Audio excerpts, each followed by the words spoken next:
Dans une vidéo précédente, j'ai évoqué la question des langues que les Judéens parlaient à l'époque de Jésus. Si tu n'as pas encore eu l'occasion de la voir, je te la recommande. Elle s'intitule « La langue des Judéens à l'époque de Jésus ». Ici, en introduction, je reviendrai simplement sur mes conclusions. À l'époque, il y avait 3 langues principales, le grec, l'hébreu et l'araméen. Si on fait une comparaison avec les langues actuelles, on pourrait voir une ressemblance avec le latin, le français et l'anglais. C'est-à-dire que le grec de l'époque correspondait à l'anglais d'aujourd'hui, l'hébreu au latin et l'araméen au français. C'est-à-dire que l'hébreu était la langue liturgique, la langue sacrée, mais concrètement, le peuple ne le parlait pas plus ou ne le comprenait plus et parlait plutôt l'araméen dans la vie de tous les jours. Cela est important puisque il était donc nécessaire de traduire la Bible dans la langue que parlait le peuple. Et on passait donc de l'hébreu à l'araméen. Cette traduction de la Bible s'intitule le Targum, ou plus exactement les Targumim, car il y en avait plusieurs. Cependant, il faut savoir que ces Targumim sont extrêmement intéressants parce que ce n'étaient pas simplement des traductions littérales, mais c'était aussi des commentaires qui ajoutaient beaucoup d'éléments inconnus du seul texte écrit. Or, ces commentaires sont intéressants pour nous pour mieux comprendre certains passages du Nouveau Testament. Et c'est ce que j'aimerais te montrer aujourd'hui à partir d'un exemple très précis. Cet exemple se trouve dans la 2e épître à Timothée, écrite par l'apôtre Paul, chapitre 3, verset 8. De même que Jannes et Jambres se sont opposés à Moïse, de même ces hommes s'opposent à la vérité. Ici, l'apôtre Paul, pour dénoncer des personnes, les compare à Jannes et Jambres qui se sont opposés à Moïse. Mais qui sont Jannes et Jambres? Tu pourras les chercher dans toute la Bible, dans tout l'Ancien Testament, tu ne les trouveras jamais.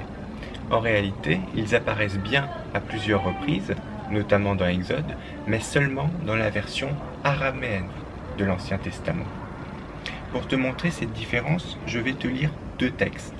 Le même texte, Exode 1, versets 13 à 16, mais une fois je vais te le lire dans la version hébraïque, que tu trouves couramment dans les Bibles, et une fois je vais te la lire dans le Targum, donc la version araméenne.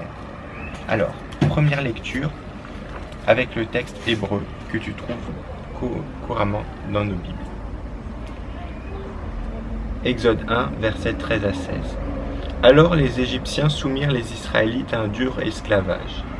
Ils leur rendirent la vie amère par de lourds travaux avec de l'argile et des briques. Ainsi que par tous les travaux des champs, il leur imposait toutes ces charges avec cruauté. Le roi d'Égypte parla aussi aux sages-femmes des Hébreux. L'une s'appelait Shifra et l'autre Poua. Il leur dit, « Quand vous aiderez les femmes des Hébreux à avoir leurs enfants, et que vous regarderez sur le siège d'accouchement, si c'est un garçon, faites-le mourir, si c'est une fille, laissez-la vivre. » Donc, voici le texte hébreu que nous avons tous dans nos Bibles. Maintenant, je vais te lire la version araméenne.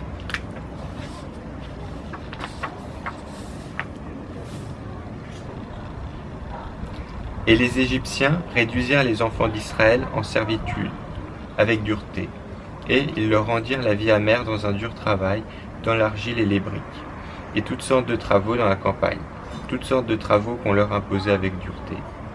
Or Pharaon dit, tandis qu'il dormait, il avait vu dans son songe que tout le pays d'Égypte était posé sur le plateau d'une balance, et un agneau, le petit d'une brebis, sur l'autre plateau de la balance. Et le plateau où se trouvait l'agneau s'abaissait. Aussitôt il envoya quérir tous les magiciens d'Égypte et leur conta son songe. Immédiatement, Jannes et Jambres, chefs des magiciens, ouvrirent la bouche et dirent à Pharaon, « Un fils est destiné à naître dans l'assemblée d'Israël, par le moyen de qui toute la terre d'Égypte est destinée à être dévastée. C'est pourquoi le Pharaon, le roi d'Égypte, avisa et dit aux accoucheuses des Hébreux, l'une avait nom Shifra, c'est Jochébed, et le nom de la seconde était Poua, c'est Myriam, sa fille.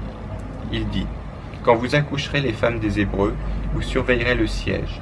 Si c'est un enfant mâle, vous le mettrez à mort, et si c'est une fille, elle pourra vivre. Donc, pour terminer, un bref commentaire. Comme tu peux le constater, la version araméenne rajoute des détails supplémentaires. Par exemple, il y a un songe, mais il y a aussi des personnages supplémentaires, notamment Jeannès et Jambres, qui sont mentionnés par Paul. Et en fait, on comprend grâce au texte que Jeannès et Jambres sont en fait les chefs des magiciens de Pharaon. Et puis, il y a aussi des personnages qui sont mentionnés dans le texte hébreu, mais dont en quelque sorte, on modifie un peu l'identité. Par exemple, dans le texte hébreu, on nous dit juste qu'il y a 2 accoucheuses des Hébreux, et là, on nous dit que ces 2 accoucheuses, en fait, sont la mère et la fille, et donc la sœur de Moïse. Jochébed, la mère, et Myriam, la fille. Donc voilà, c'était juste un petit exemple pour te parler du Targum et te montrer un peu l'utilité d'étudier ce texte pour mieux comprendre le contexte du Nouveau Testament. J'aurai certainement l'occasion de t'en parler dans d'autres vidéos. En attendant, si tu as des questions ou des remarques, n'hésite pas à me laisser un commentaire. À bientôt.